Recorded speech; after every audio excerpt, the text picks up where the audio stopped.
Hello guys, இன்றைக்கி நம்ம இந்த வீடியோவில் என்ன பார்க்க போகிறோம் அப்படின்னா பாலிட்டி கிளாஸ் 9 அப்படிங்கிறது தான் பார்க்க போகிறோம். ஸோ இதில் பார்த்தீங்க அப்படின்னா நம்ம நேற்று நான் கான்ஸ்டியூஷனல் பாடிஸ் அப்படிங்கிறது கிளாஸ் ஸ்டார்ட் பண்ணியிருந்தோம். ஸோ நேற்று வந்து நித்தி ஆயோக் பற்றி பார்த்தோம். ஓகே, ஸோ இன்றைக்கி என்ன பார்க்க போகிறோம் அப்படின்னா national human rights commission and state human rights commission. So நான் கான்ஸ்டியூஷனல் பாடிஸ்லேருந்து கண்டிப்பாக கொஷின்ஸ் அப்படிங்கிறது வரும், 1 or 2 கொஷின்ஸ்.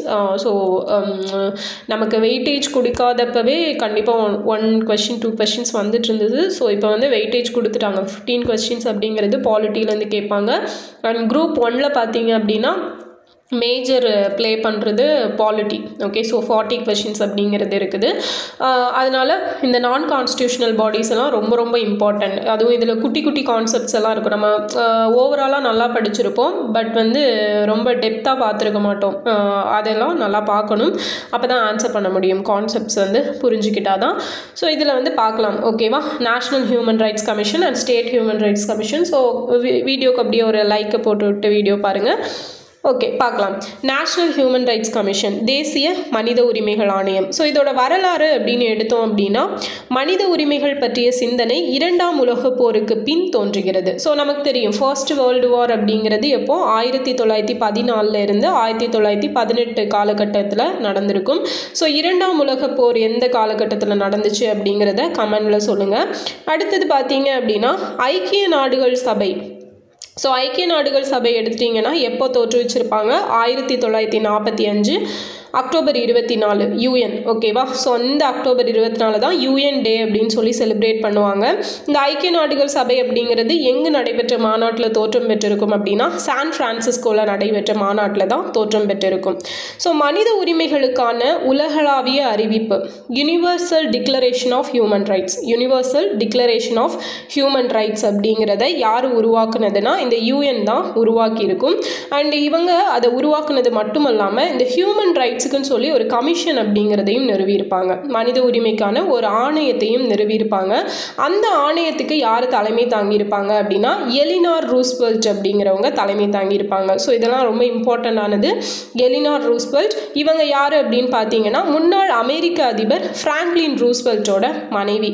ஓகே, ஸோ இவங்க தான் வந்து அந்த ஐக்கிய நாடுகள் சபை உருவாக்கின மனித உரிமைக்கான ஆணையத்தோட தலைவராக இருந்திருப்பாங்க. அடுத்தது உலக மனித உரிமைகள் அறிவிப்பு ஐநா பொது சபையால் ஏற்றுக்கொள்ளப்பட்ட ஆண்டு அப்படின்னு பார்த்தீங்கன்னா 1948. ஸோ பாரிஸ், பிரான்ஸோட கேபிட்டலான பாரிஸில் நடைபெற்ற ஒரு மாநாட்டில் தான் 1948 டிசம்பர் 10 வந்து இவங்க ஏற்றுக்கொண்டு அதை வந்து ஒரு உலகளாவிய பிரகடனமாக ஏற்றுக்கொண்டிருப்பாங்க. ஸோ அந்த டிசம்பர் 10 தான் வந்து நம்ம என்னென்னா உலக மனித உரிமைகள் தினம் அப்படின்னு சொல்லி செலிப்ரேட் பண்ணிகிட்ருக்கோம். ஸோ இதுக்கான தீர்மானம் எண் பார்த்தீங்க அப்படின்னா 217A. ஸோ இதெல்லாம் இம்பார்ட்டண்ட்டாக அப்படின்னா இதுதான் இம்பார்ட்டன்ட். இது வரைக்கும் கேட்ட கொஸ்டின்ஸ் எல்லாம் பார்த்தீங்க அப்படின்னா நமக்கு எல்லாமே மேலோட்டமாக அப்படியே எல்லாரும் எழுதுகிற மாதிரியான கொஸ்டின்ஸ் கேட்டிருப்பாங்க. அப்போது இனிமேல் கொஸ்டின் வந்து ஸ்டாண்டர்ட் பண்ணிட்டாங்க. ஸோ எப்படி கேட்பாங்க அப்படின்னா இது வரைக்கும் எங்கெல்லாம் விட்டு வச்சுருக்கிறாங்களோ அங்கெல்லாம் தேடி தேடி எடுப்பாங்க. நூக் அண்ட் கார்னர் எல்லாமே வந்து தேடி தேடி எடுப்பாங்க. அதனால் நம்மளும் படிக்கிறது அப்படி தேடி தேடி எங்கெல்லாம் என்ன பாயிண்ட்ஸ் இருக்குது அப்படிங்கிறத படிச்சுக்கணும். உலக மனித உரிமைகள் தினம் டிசம்பர் 10 ஸோ 1950 இருந்து இந்த உலக மனித உரிமைகள் தினம் அப்படிங்கிறத செலிப்ரேட் பண்ணிகிட்ருக்கோம். ஸோ மனித உரிமைகளின் நவீன சர்வதேச மகா சாசனம் அப்படின்னு சொல்லி எதை அழைக்கிறோம் அப்படின்னா இந்த யூனிவர்சல் டிக்ளரேஷன் கொடுத்துருப்பாங்கள்ல. ஸோ இந்த மனித உரிமைகள் ஆணையம் அப்படின்னு ஒன்று அமைக்கப்பட்டது தான் மனித உரிமைகளின் நவீன சர்வதேச மகா சாசனம் அப்படின்னு சொல்லி சொல்கிறோம். ஓகே, ஸோ அந்த மேக்னா கெட்டா அப்படின்னு சொல்லி அழைக்கப்படுறது இதுதான். ஸோ இந்த மகா சாசனம் இருக்கு இல்லையா, இது வந்து கிட்டத்தட்ட ஒரு 500க்கும் மேற்பட்ட மொழிகளில் வந்து மொழிபெயர்க்கப்பட்டிருக்கு. ஸோ உலகில் அதிகமாக மொழிபெயர்க்கப்பட்ட ஆவணம் எது அப்படின்னு கேட்டாங்க அப்படின்னா இந்த மனித உரிமைகளின் நவீன சர்வதேச மகா சாசனம் அப்படின்னு அழைக்கப்படுற இந்த ஆவணம் தான். ஓகேவா, ஸோ இதுதான் வந்து உலகில் அதிகமாக மொழிபெயர்க்கப்பட்ட ஆவணம், ஒரு டாக்குமெண்ட் அப்படிங்கிறது. அடுத்தது பார்த்தீங்க அப்படின்னா இது ஒரு இம்பார்ட்டன்ட் கொஸ்டின். மனித உரிமைகள் பிரகடனத்தில் எத்தனை சட்டப்பிரிவுகள் உள்ளன அப்படின்னு சொல்லி கேட்பாங்க. 30 சட்டப்பிரிவுகள் இருக்குது. அது மட்டும் இல்லாமல் இதில் ஒரு 5 முதன்மை பிரிவுகள் இருக்குது. என்னெல்லான்னு பார்த்தீங்கன்னா வாழ்வியல் பிரிவு, அரசியல் உரிமை, வாழ்வியல் உரிமை, அரசியல் உரிமை, சமூக உரிமை, பொருளாதார உரிமை, கலாச்சார உரிமைகள். ஸோ இந்த 5மே இந்த மனித உரிமை பிரகடனத்தில் இருக்கக்கூடிய முக்கியமான பிரிவுகள். ஸோ இந்த இதில் தான் ஒவ்வொன்றிலையும் ஒரு 6 அப்படிங்கிறது இருக்கும். அப்போ 5 30 சட்டப்பிரிவுகள் அப்படிங்கிறது இந்த கேட்டகரிஸ்குள்ளே தான் வருது. அதே போல் நேஷ்னல் ஹியூமன் ரைட்ஸ் கமிஷனில் 5 பிரிவுகள் அப்படிங்கிறது இம்பார்ட்டண்ட்டாக இருக்குது தேசிய மனித உரிமைகள் ஆணையத்தை பொறுத்த வரைக்கும். ஸோ அதெல்லாம் என்னன்னு பார்த்தீங்கன்னா சட்டப்பிரிவு, புலனாய்வு பிரிவு, ரிசர்ச் விங்கு, அதுக்கப்புறம் லா விங்கு, அப்புறம் ஆராய்ச்சி அண்ட் திட்டப்பிரிவு, ரிசர்ச் அண்ட் டெவலப்மெண்ட் அப்படிங்கிற பிரிவு, பயிற்சி அளித்தல் பிரிவு, நிர்வாக பிரிவு. ஓகேவா? ஸோ இதுவும் இம்பார்ட்டன்ட். இந்த 5 முதன்மை பிரிவுகள் இதுவுமே இம்பார்ட்டன்ட் தான். அதுக்கப்புறம் மனித உரிமைகள் ஆணையம். ஸோ மனித உரிமைகளை மேம்படுத்துவதற்கான ஒரு ஆணையத்தை அமெரிக்க ஐநா சபையின் முக்கிய அங்கமான பொருளாதார சமூக சபை, ஸோ எக்கனாமிக்கல் அண்ட் சோஷியல் ஒரு அசம்பிளி அப்படிங்கிறது தான் அதிகாரம் பெற்றது. ஓகேவா? இந்த மனித உரிமைகளை மேம்படுத்துவதற்காக ஆணையத்தை அமைக்க அதிகாரம் பெற்ற அமைப்பு எதுனா இந்த பொருளாதார சமூக சபை அப்படிங்கிறது தான். நெக்ஸ்ட் பார்த்தீங்க அப்படின்னா national human rights commission. So இதுதான் நமக்கு ரொம்ப ரொம்ப இம்பார்ட்டன்ட். நம்ம இந்தியாவில் இந்த மனித உரிமைகள் ஆணையம் அப்படிங்கிறது எப்போ அமைக்கப்பட்டுச்சுன்னு ஃபஸ்ட்டு பார்க்க போகிறோம். ஸோ இது எப்போ நிறுவப்பட்டது அப்படின்னா 1993 அக்டோபர் 12 நிறுவப்பட்டது. இந்த டேட்டு ரொம்ப ரொம்ப ரொம்ப முக்கியம். தூக்கத்தில் எழுப்பி கேட்டால் கூட சொல்ல தெரியணும். ஓகேவா? அதே போல் இந்த நேஷ்னல் ஹியூமன் ரைட்ஸ் கமிஷன் அப்படிங்கிறது ஒரு இண்டிபெண்ட் பாடி, அதே மாதிரி ஸ்டாச்சுட்டரி பாடி, அதே மாதிரி கான்ஸ்டியூஷனல் பாடி. ஓகே? ஸோ என்னெல்லாம் சுதந்திரமான சட்டப்பூர்வமான அரசியல் அமைப்பு சாராத ஒரு அமைப்பு. ஸோ நான் கான்ஸ்டியூஷனல் பாடி அப்படிங்கிறது என்னங்கிறத நேற்றே சொன்னேன் இல்லையா? அதுக்குன்னு சொல்லி ஒரு ஆர்டிக்கல் அப்படிங்கிறது அலோகேட் பண்ணியிருக்க மாட்டாங்க.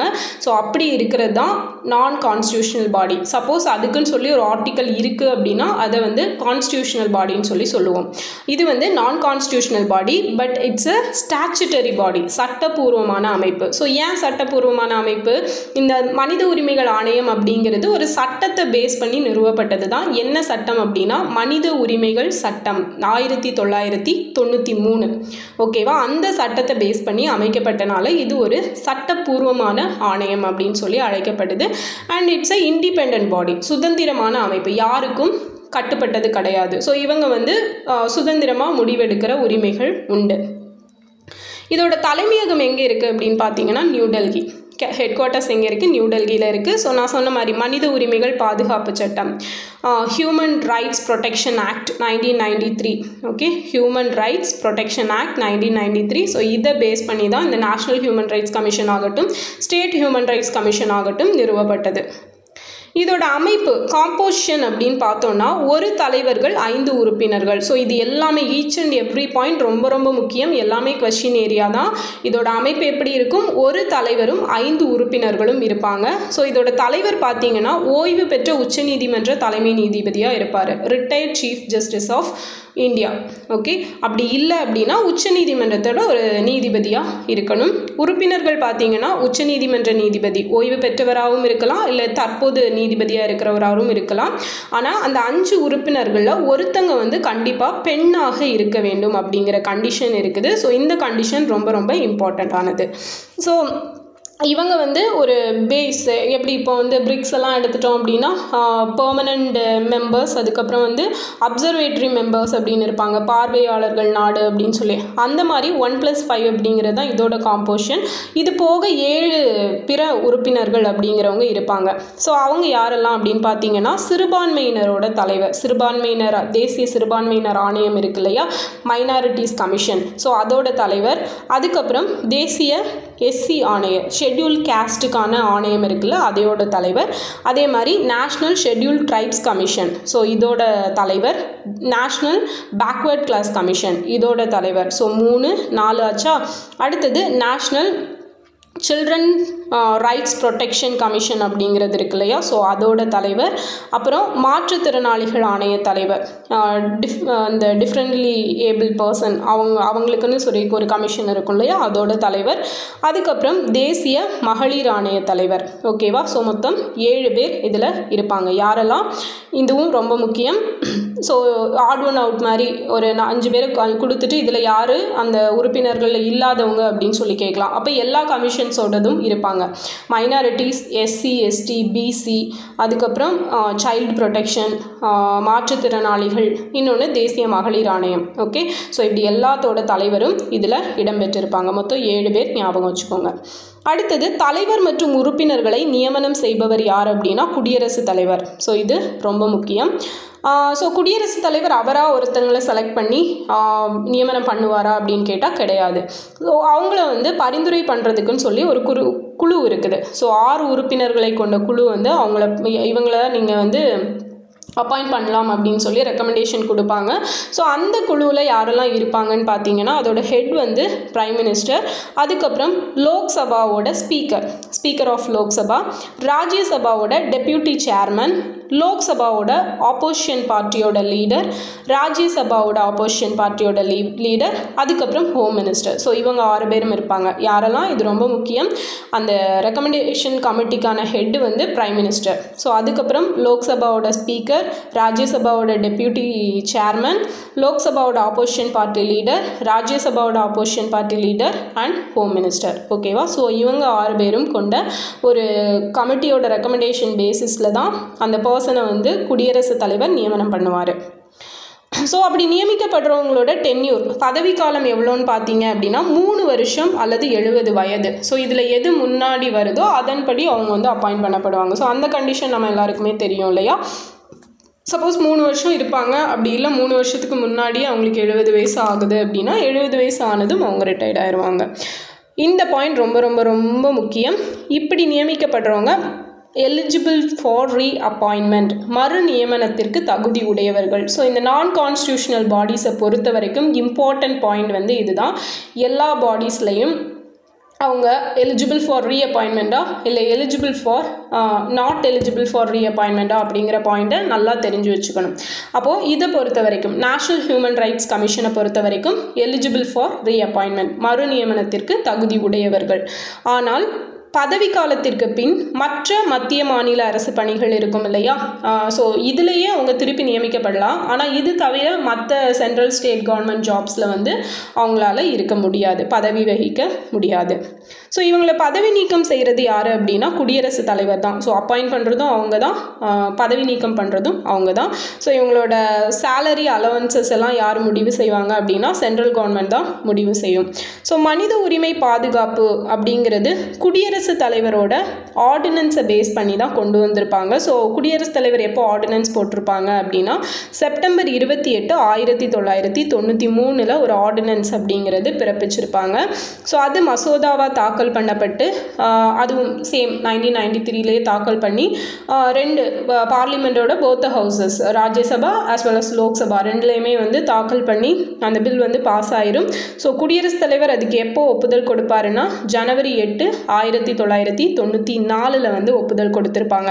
ஸோ இந்த 93-94 பீரியடில் யார் பிரசிடெண்ட்டாக இருந்தாங்க அப்படிங்கிறத கமெண்டில் சொல்லுங்கள். ஸோ கேட்குற கொஸ்டின்ஸ்க்கெல்லாம் கொஞ்சம் கமெண்ட் பண்ணுங்கள். அப்போ தான் எனக்கும் வந்து ஓகே வீடியோஸ் பார்க்குறாங்க, இன்ட்ராக்டிவாக இருக்கிறாங்க, வீடியோஸ் இன்னும் நிறைய இன்ஃபர்மேஷன்ஸ் கொடுக்கலாம் அப்படிங்கிற ஒரு இது வரும். ஓகேவா? ஸோ ஆன்சர் பண்ணுங்கள். அடுத்தது இந்த சட்டம் எப்போ நடைமுறைக்கு வந்தது அப்படின்னா ஜான்வரி 8, 1994 தான் இது சட்டம் ஆகுது. ஆனால் முன் தேதியிட்டு இது வந்து சட்டமாக நடைமுறைக்கு வந்திருக்கும். ஸோ செப்டம்பர் 28, 1993 அப்படிங்கிற டேட்டை போட்டு அதை வந்து நடைமுறைக்கு கொண்டு வந்துருவாங்க. ஸோ அதனால தான் அந்த ஆக்ட் வந்து 1993 அப்படின்னு சொல்லி அழைக்கப்படுது. இப்போது ரீசெண்டாக இந்த தேசிய மனித உரிமை ஆணையத்தோட தலைவராக யாரை நியமிச்சிருப்பாங்கன்னு பார்த்தீங்கன்னா V. Ramasubramanian. So first time தமிழ்நாட்டை சேர்ந்த ஒருத்தர் நேஷனல் ஹியூமன் ரைட்ஸ் கமிஷனுக்கு தலைவராகிறது இதுதான் ஃபஸ்ட்டு டைம். அதனால இவர் வந்து ரொம்ப ரொம்ப இம்பார்ட்டன்ட். ஸோ இந்த கொஸ்டின் வந்து எக்ஸ்பெக்ட் பண்ணலாம். ஓகே, ஸோ சேம் ஆஸ் இப்போ எப்படி நேஷனல் ஹியூமன் ரைட்ஸ் கமிஷன் பார்த்தோமோ இதே மாதிரி தான் ஸ்டேட் ஹியூமன் ரைட்ஸ் கமிஷனும் இருக்கும். ஸோ நேஷனல் ஹியூமன் ரைட்ஸ் கமிஷனை பற்றி அதோட காம்போசிஷன் பார்த்துருக்கோம், அந்த டென்யூர் அண்ட் அந்த மெம்பர்ஸ் அண்ட் ஹெட்டு வந்து யார் அப்பாயிண்ட் பண்ணுவா, யார் பதவி நீக்கம் பண்ணுவா, இந்த மாதிரியெல்லாம் பார்த்தோம். ஸோ இவங்களோட டியூட்டி என்ன அப்படின்னு பார்த்தோம் அப்படின்னா இந்த ஹியூமன் ரைட்ஸ் கமிஷன் மனித உரிமை மீறல்கள் தொடர்பான வழக்குகளெல்லாம் இவங்க வந்து ஒரு சுயமோட்டோ, ஸோ தாங்களாகவே வாலண்டியராக முன் வந்து அந்த கேசஸ் எடுத்து நடத்துவாங்க. ஆர்எல்ஸ் யாராச்சும் அவங்கக்கிட்ட கம்ப்ளைண்ட் பண்ணால் அவங்க அதை வந்து எடுத்து நடத்தலாம்.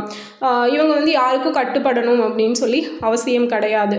ஓகேவா? ஸோ அதனால தான் ஒரு சுதந்திரமான அமைப்பு அப்படின்னு சொல்லி சொல்லுவோம்.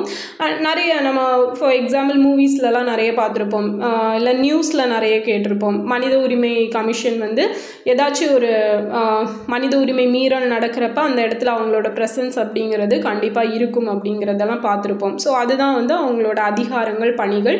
ஸோ அது ஜென்ரலாக எல்லாருக்கும் தெரிஞ்சது தான். அதனால தான் நான் அதை வந்து தனியாக ஸ்பெசிஃபை பண்ணி எழுதலை.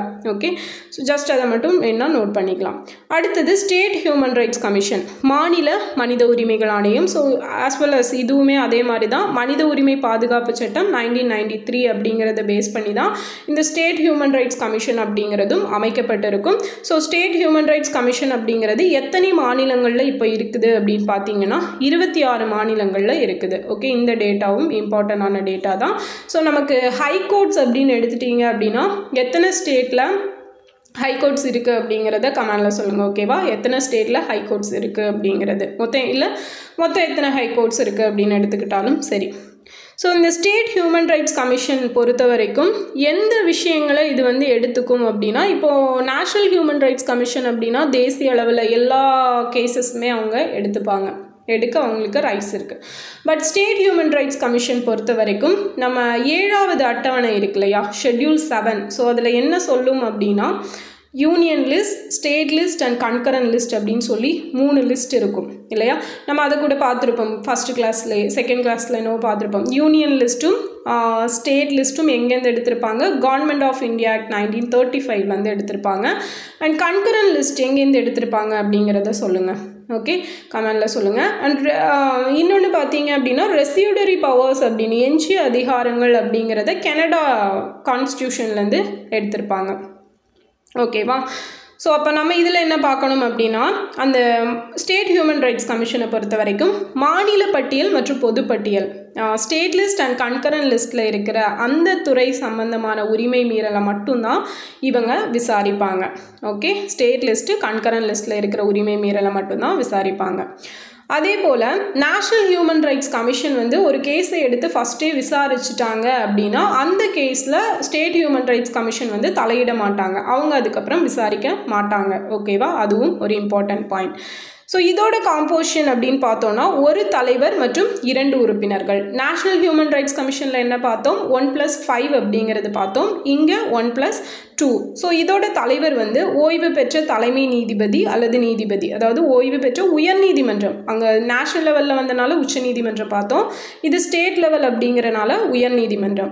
அதே மாதிரி உறுப்பினர்கள்னு பார்த்தோம் அப்படின்னா சேம், ஓய்வு பெற்ற ஹைகோர்ட் நீதிபதி அல்லது மாவட்ட நீதிபதியாக 7 வருட அனுபவம் இருந்திருக்கணும். மாவட்ட நீதிபதியாக 7 வருட அனுபவம் இருந்திருக்கணும்.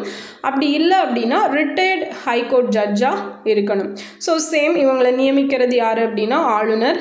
பரிந்துரை செய்யும் குழுவில் யாரெல்லாம் இருப்பாங்க அப்படின்னு பார்த்தீங்கன்னா தலைவர் வந்து சிஎம் அண்ட் சட்டப்பேரவை சபாநாயகர், ஸ்டேட் லெஜிஸ்லேச்சரோட ஸ்பீக்கரு, அப்புறம் home minister of state and எதிர்கட்சி தலைவர், அந்த ஸ்டேட் லெஜிஸ்லேச்சரோட எதிர்கட்சி தலைவர் இருப்பாங்க. ஸோ இவங்க 4 பேரும் எல்லா ஸ்டேட்லேயும் இருக்கக்கூடியவங்க. சப்போஸ் நமக்கு வந்து பைகேமரலிசம் அப்படிங்கிற ஒரு கான்செப்ட் இருக்கு இல்லையா, ஒரு 6 ஸ்டேட்டில் மட்டும் இந்த சட்டப்பேரவை சட்ட மேலவை அப்படிங்கிறது இருக்கும். ஸோ சட்ட மேலவை உள்ள மாநிலங்கள் எதெல்லாம் அப்படின்னு பார்த்தோன்னா கர்நாடகா, தெலுங்கானா, ஆந்திரா, இங்கே மகாராஷ்டிரா, மேலே பீகாரும் யூபியும். ஸோ இதுவுமே நம்ம நிறைய கரண்ட் அஃபேர்ஸ் வீடியோஸ்லலாம் எப்படி ஈஸியாக ஞாபகம் வச்சுருக்கிறது அப்படிங்கிறதெல்லாம் சொல்லியிருப்பேன். ஸோ அந்த பைகேமரலிசம், சப்போஸ் அந்த ஈரவை கொண்ட சட்டமன்றங்கள் உள்ள மாநிலங்களில் எக்ஸ்ட்ராவாக சட்ட மேலவை தலைவரும் சட்ட மேலவைக்கான எதிர்கட்சி தலைவரும் அவங்க 2 பேரும் இந்த ரெக்கமெண்டேஷன் கமிட்டியில் வந்து இடம்பெற்றிருப்பாங்க. ஓகேவா? ஸோ தமிழ்நாட்டை பொறுத்த வரைக்கும் சட்ட மேலவை அப்படிங்கிறது 1986 வரைக்கும் இருந்திருக்கும். ஸோ எம்ஜிஆர் அவர்கள் சிஎம்மாக இருந்த பீரியடில், அந்த 1986 வந்து சட்ட மேலவை அப்படிங்கிற ஒரு கான்செப்ட் வந்து கலைச்சிருப்பாங்க. ஓகே, அதே மாதிரி பார்த்தீங்க அப்படின்னா சட்ட மேலவை மூலமாக சட்ட மேலவையிலேருந்து உறுப்பினர்களாக இருந்து சிஎம் ஆன 2 பேர் யாருன்னு பார்த்தோம் அப்படின்னா அறிஞர் அண்ணாவும் ராஜாஜி அவர்களும். Okay fine. நெக்ஸ்ட் பார்த்தோம் அப்படின்னா இவங்களோட டென்யூர். ஸோ பதவி காலம் அப்படிங்கிறது 3 வருடம் அல்லது 70 வயது. ஸோ சேம் அது மாதிரி தான் நேஷ்னல் ஹியூமன் ரைட்ஸ் கமிஷன் மாதிரி தான். இதில் எது முன்னாடி வருதோ அது மாதிரி பதவி வகிச்சுப்பாங்க. இவங்க வந்து மறு நியமனத்திற்கு தகுதி உடையவர்கள். So eligible for reappointment. அதே போல் ஆனால் மற்ற மத்திய மாநில அரசு பணிகளில் இவங்க பணியமர்த்தப்பட முடியாது. இவங்களை பதவி நீக்கம் செய்கிறதும் யார் தான் அப்படின்னா குடியரசுத் தலைவர் தான். ஸோ இவங்களோட சேலரி அண்ட் அலவன்சஸ் பற்றி யார் முடிவு செய்வானா மாநில அரசு. ஸோ நேஷ்னல் ஹியூமன் ரைட்ஸ் கமிஷனை பொறுத்த வரைக்கும் சென்ட்ரல் கவர்மெண்ட் வந்து முடிவெடுப்பாங்க. ஸ்டேட் ஹியூமன் ரைட்ஸ் கமிஷனை பொறுத்த வரைக்கும் மாநில அரசு வந்து முடிவெடுப்பாங்க. மனித உரிமை நீதிமன்றம் அப்படிங்கிறது ஒவ்வொரு மாவட்டமும் கொண்டிருக்கணும். மனித உரிமை நீதிமன்றம் ஹியூமன் ரைட்ஸ் கோர்ட் அப்படிங்கிறது ஒவ்வொரு டிஸ்ட்ரிக்ட்லையுமே இருக்கணும் அப்படிங்கிறது ஒரு கண்டிஷன். ஓகேவா, கண்டிஷனில் அது இருக்கும். ஓகேவா. அடுத்தது தமிழ்நாடு மாநில மனித உரிமை ஆணையம் எப்போ நிறுவப்பட்டுச்சுன்னா 1997 ஏப்ரல் 17 வந்து நிறுவப்பட்டிருக்கும். நம்ம தமிழ்நாடு ஸ்டேட் ஹியூமன் ரைட்ஸ் கமிஷனோட இப்போ தலைவராக இருக்கிறது யார் அப்படின்னா எம் மணிக்குமார் அவர்கள் தான் இப்போ தலைவராக இருக்கார். ஸோ இந்த மனித உரிமை பாதுகாப்பு சட்டம் 1993 எப்போ திருத்தப்பட்டுச்சு அப்படின்னா 2019 திருத்தப்பட்டிருக்கும். இது ரொம்ப முக்கியமானது. ஸோ இதில் முக்கியமான விஷயங்கள் என்னன்னு பார்த்தோம் அப்படின்னா நேஷ்னல் ஹியூமன் ரைட்ஸ் கமிஷனில் 3 பேர் அப்படிங்கிறவங்க மனித உரிமை அனுபவம் பெற்றிருக்க வேண்டும். ஸோ அந்த மெம்பர்ஸ் எத்தனை பேர் 5 பேரில் அந்த 3 பேர் வந்து ஹியூமன் ரைட்ஸ் ரிலேட்டடான எக்ஸ்பீரியன்ஸ் வாங்கியிருக்கணும் அப்படின்னு சொல்லியிருக்காங்க இந்த 2019 அமெண்ட்மெண்ட்டில். ஸோ அப்போ இதுக்கு முன்னாடி எத்தனை மெம்பர்ஸ் சொல்லியிருந்தாங்க 2 பேர் கண்டிப்பாக அந்த எக்ஸ்பீரியன்ஸ் வச்சுருக்கணும்னு சொல்லியிருப்பாங்க. அதை 3 இப்போ இன்க்ரீஸ் பண்ணியிருக்காங்க. அதே போல் டென்யூர் அப்படிங்கிறது 3 இயர்ஸ்ன்னு பார்த்தோம் இல்லையா. ஸோ இதுக்கு முன்னாடி 5 வருஷம்னு சொல்லியிருந்ததை இப்போ 3 வருஷமாக குறைச்சிருக்காங்க. அதே போல் இவங்க வந்து மறு நியமனத்திற்கு தகுதி அற்றவர்கள் அப்படின்னு சொல்லி 1993 ஆக்ட் வந்து சொல்லுச்சு. ஸோ 2019 ஆக்ட் என்ன சொல்லுது அப்படின்னா அவங்க மறு நியமனத்திற்கு தகுதி உடையவர்கள் எலிஜிபிள் ஃபார் ரீஅப்பாயின்மெண்ட் அப்படின்னு சொல்லி மாற்றிருக்காங்க. ஓகே, ஸோ இந்த 3 பாயிண்ட்டுமே ரொம்ப ரொம்ப முக்கியம். அதுவும் இந்த லாஸ்ட் 2 பாயிண்ட் ரொம்ப ரொம்ப முக்கியமானது. ஓகே, ஸோ இதுதான் வந்து national human rights commission, state human rights commission அப்படிங்கிறது. ஸோ இது நல்லா தெளிவாக புரிஞ்சிருக்கும்னு நினைக்கிறேன். இடையில கேட்ட கொஸ்டின்ஸ்க்கெல்லாம் ஆன்சர் பண்ணுங்கள். வீடியோவை முழுசாக பாருங்கள். ஸோ நெக்ஸ்ட் வீடியோவில் நாளைக்கு என்ன பார்ப்போம் அப்படின்னா சிஐசி அண்ட் எஸ்ஐசி அப்படிங்கிறது பார்ப்போம். Central information commission and state information commission, மத்திய தகவல் ஆணையம், மாநில தகவல் ஆணையம் அப்படிங்கிறது பார்க்கலாம். ஓகே, ஸோ இந்த வீடியோ யூஸ்ஃபுல்லாக இருந்திருக்கும்னு நினைக்கிறேன். அண்டு இதோட பிடிஎஃப் பார்த்தீங்க அப்படின்னா நான் மொத்தமாக அந்த 10 நான் கான்ஸ்டியூஷனல் பாடிஸும் முடிச்சுட்டு உங்களுக்கு 10ஐயும் சேர்த்து ஒரு பிடிஎஃப் வந்து அப்லோட் பண்ணி கொடுக்குறேன். ஓகேவா, ஃபைன். ஸோ நெக்ஸ்ட் வீடியோவில் பார்க்கலாம். இந்த வீடியோ யூஸ்ஃபுல்லாக இருந்துச்சா இல்லையா அப்படிங்கிறது உங்கள் ஃபீட்பேக் கமெண்டில் சொல்லுங்கள். தேங்க்யூ.